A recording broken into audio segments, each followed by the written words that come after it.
Gadget maker BD চ্যানেলে আপনাদের সকলকে স্বাগতম। আজকে বানিয়ে ফেলাম একটি পকেট সাইজে মিনি পাওয়ার ব্যাংক। এটিতে ব্যবহার করেছিলাম 5 বোর্ড 2 এম্পিয়ার আউটপুটের একটি পাওয়ার ব্যাংক সার্কিট, যা দিয়ে সহজেই ফোন চার্জ করা যাবে। ভিডিওটি স্কিপ না করে পুরোটা দেখবেন। শেষে টেস্টিংয়ের সময় এটি আসলে কত ওয়াট আউটপুট দেয় তাও জানতে পারবেন। আমাদের আজকের এই প্রজেক্টটি বানাতে আমরা ব্যবহার করব এই মিনি পাওয়ার ব্যাংক সার্কিটটি। এটিতে একটি টাইপ সি চার্জিং পোর্ট আছে, আরেকটি ইউএসবি আউটপুট পোর্ট আছে এবং এপাশে 4টি এলইডির মাধ্যমে এটি ব্যাটারি চার্জ কতটুকু আছে তা দেখায়। অনলাইনে লেখা ছিল যে এটি 5 ভোল্ট 2 এম্পিয়ারে চার্জ করতে পারে। আমি এটি 100 টাকায় কিনেছিলাম। তারপর আমরা ব্যবহার করেছি 1900 থেকে 2000 এমএএচ এর মতো ক্যাপাসিটির একটি 18650 লিথিয়াম আয়ন ব্যাটারি। এটির বডি বানানোর জন্য এরকম একটি পিভিসি বোর্ড ব্যবহার করব। প্রথমে পিভিসি বোর্ডটিকে কেটে পাওয়ার ব্যাংকের বডির সাইজ অনুযায়ী কেটে নিয়েছি। তারপর আমাদের ব্যাটারির সাথে তার সোল্ডার করে নিব। আমাদের লিথিয়াম আয়ন ব্যাটারিতে তার সোল্ডার করতে অনেক সময় ঝামেলা হয়, সোল্ডারিং লিড ব্যাটারিতে লাগতে চায় না। আমি এরকম সোল্ডারিং লোশন ব্যবহার করেছি, যা অল্প একটি ব্যবহার করলেই লিড ব্যাটারির সাথে শক্তভাবে লেগে যায়। এখন আমরা প্রথমে ব্যাটারির নেগেটিভ তারটিকে সোল্ডার করে নিব।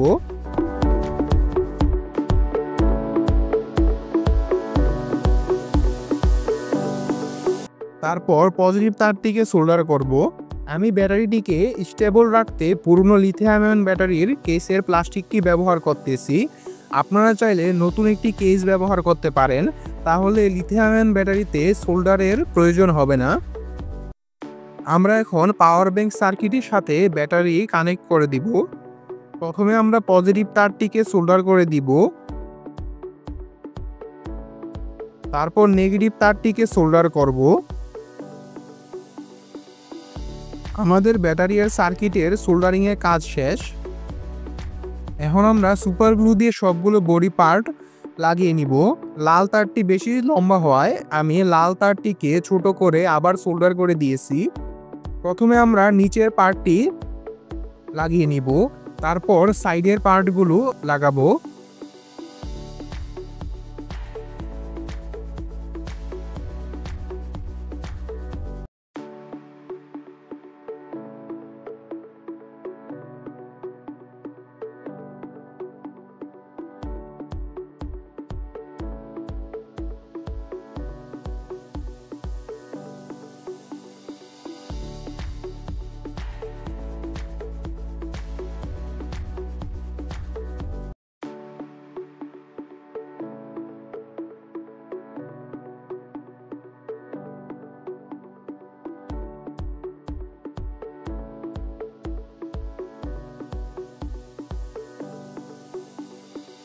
এখানে সার্কিটটি শক্তভাবে থাকার জন্য আমি ছোট পিভিসি এর টুকরো ব্যবহার করতেছি।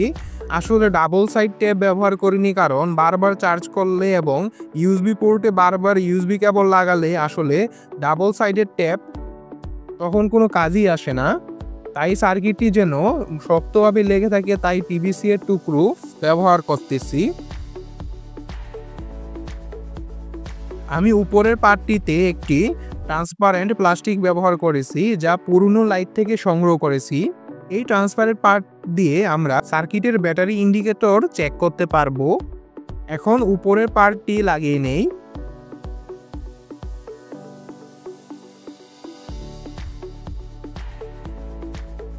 তো আমাদের পাওয়ার ব্যাংকটি দেখতে এরকম হলো। এখন যদি এটিকে চার্জিংয়ে লাগাই, এখানে চার্জিংয়ের সময় এলইডি ব্লিঙ্ক করবে, আর ফুল চার্জ হলে এলইডি ব্লিঙ্ক করা থেমে যাবে। আসলে ক্যামেরায় ভালোভাবে দেখা যাচ্ছে না, এখানে একটি এলইডি ব্লিঙ্ক করতেছে। এখন দেখবো এটি আসলেই কত ওয়াটে চার্জ করতে পারে। এটি স্যামসাং গ্যালাক্সি A20s ফোন, এটি 15 ওয়াট পর্যন্ত চার্জ নেয়। এটিকে পাওয়ার ব্যাংকে লাগালে দেখতে পাচ্ছি যে এটি 4.81 ভোল্ট এবং 1.09 এম্পিয়ারে চার্জ হচ্ছে, মানে 5.2 ওয়াটের আশেপাশে চার্জ হচ্ছে। কিন্তু অনলাইনে লেখা ছিল যে এটি 10 ওয়াটে চার্জ হয়, কিন্তু এটি দেখা যাচ্ছে এখন 5 ওয়াটের চার্জ দিচ্ছে। আমি যদি আরেকটি লোড লাগাই, দেখা যাচ্ছে যে এটি 4.66 ভোল্ট এবং 1.17 এম্পিয়ারে চার্জ হচ্ছে, মানে 5.5 ওয়াটের আশেপাশে। আসলে এর থেকে বেশি আউটপুট আমি আর পাইনি। আমি রিয়েলমি 10 ফোনেও ট্রাই করেছি, কিন্তু এর থেকে বেশি আউটপুট পাওয়া যায়নি। এত দাম দিয়ে একটি পাওয়ার ব্যাংক সার্কিট কেনার পরও যদি ঠিকমতো আউটপুট না পাই, তাহলে আমি কি আর বলবো, এক প্রকার হতাশ আমি। সবগুলো কম্পোনেন্ট কেনার লিঙ্ক আমি ডেসক্রিপশনে দিয়ে রাখলাম। এটি সহ আরও নানান ধরনের ইন্টারেস্টিং সব গ্যাজেট মেকিং এবং গ্যাজেট রিভিউ ভিডিও পেতে অবশ্যই আমাদের চ্যানেলটি সাবস্ক্রাইব করে পাশে থাকবেন। ভিডিওটি ভালো লাগলে লাইক দিবেন। দেখা হবে পরের ভিডিওতে।